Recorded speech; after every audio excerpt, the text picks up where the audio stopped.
Michael Gove, we're here to talk about levelling up at the north, but can I first just get your quick reaction to the fact that George Galloway is coming back to Parliament and what that might do for community tensions? The first thing is we're all Democrats, so I've got to congratulate George Galloway on his victory.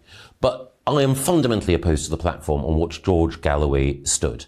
I think that George is sowing the politics of division. I think that the approach that he's been taking, rather than bringing communities together at a challenging time, will only polarise people further. I think his approach towards the war in the Middle East is one which won't contribute to peace, and it shows no sympathy or understanding for the position of Israel.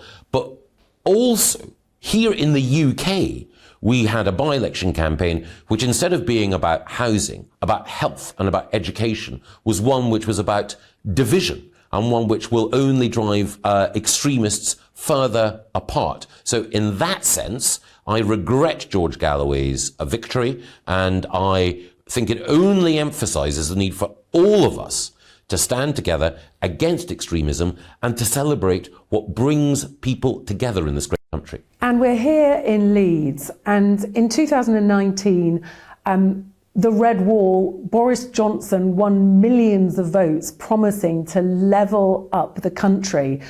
Plenty of voters up here feel that that hasn't happened, and that they've been let down. Have you? I don't believe so. I know that GBNews as a channel is particularly popular in the north of England, and you've got a great viewership there, many of whom are concerned that the Conservative government may not have their interests at heart. Let me assure you, our announcements today are real investment, making a difference in communities in the north. Improved transport for people in Leeds, Bradford and West Yorkshire.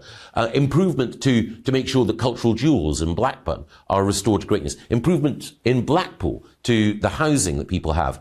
But there are other priorities that people in the north of England have. They want to make sure, yes, that public spending is there, but they also want to make sure that, for example, we're taking the tough action on migration that is required. And it's only the Conservative Party that is taking that tough action. We've seen, for example, the number of small boat crossings reduced by 1/3 in the last year. So I would hope that people, wherever they are in the UK, but particularly in the north of England, would recognise that this is a government that believes in their values and is executing the policies they'd like to see. But let's just take transport. George Osborne promised Northern Powerhouse rail, fast rail between Liverpool and Leeds and Bradford. He promised HS2 to Leeds. That was cut in 2021. Then Rishi Sunak went and stood in a disused railway station in Manchester and cut the leg to Manchester as well. Can you understand why people in the north are loath to believe these promises? They've heard it all before and it hasn't been delivered.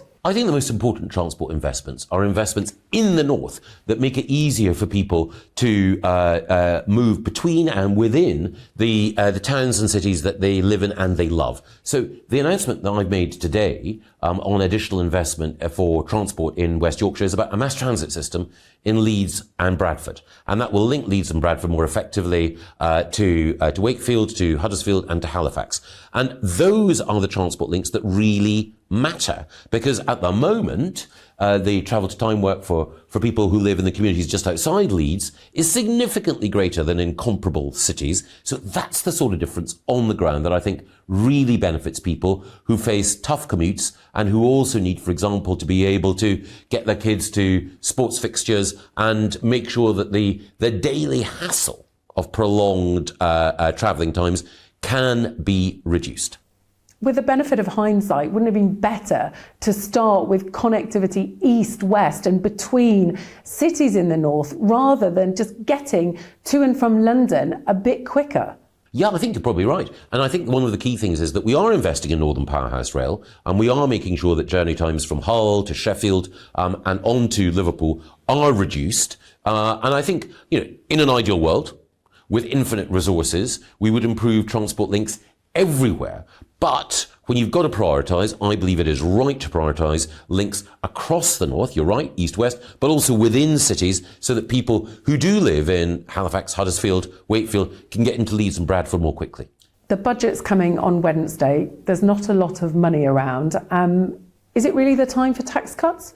Yeah, well, obviously the Chancellor will decide, but I think lower taxes is the route to economic growth. So, of course, people spend their own money more wisely than anyone else can on their behalf. And it is only right that hard-working people are able to keep more of what they earn.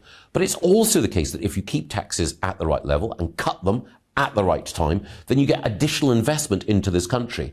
I've announced today significant investment in improving public services, in giving money to local communities. And I think the right approach is a balanced approach, and that's the one that we've taken. And on the economy, Rishi Sunak and Jeremy Hunt have got inflation down. Under Labour, we'd have higher taxes, more borrowing, and we go back to square one. And finally, you're in a pretty big electoral hole at the moment. Now, Boris Johnson got you out of a similar hole back in 2019. Do you really believe that you can still win the next election? And would you like to see Boris Johnson come back and campaign with you to put the Conservatives back in office? Well, the first thing is, yes, I absolutely believe. I've been involved in campaigns in the past where we started out in the low 20s and we ended up getting 52% of the vote. I was one of the people involved in the Brexit campaign. Campaigns can change people's minds and you can win even when it appears at the start of the campaign you're pretty far behind. And talking of that Brexit campaign, of course, Boris played a big part in that. Boris is a great campaigner. What I would like to see is the whole Conservative family come together in order to ensure that this country doesn't face the nightmare of a Keir Starmer premiership. Starmer is, as the Prime Minister pointed out this week, spineless, shameless. He cannot be relied on to stand up for this country, either against extremist intimidation or in an increasingly competitive world. So that's why it's so important we have a Conservative government. Michael Gove, thank you very much for talking to us today on GB News. Thank you.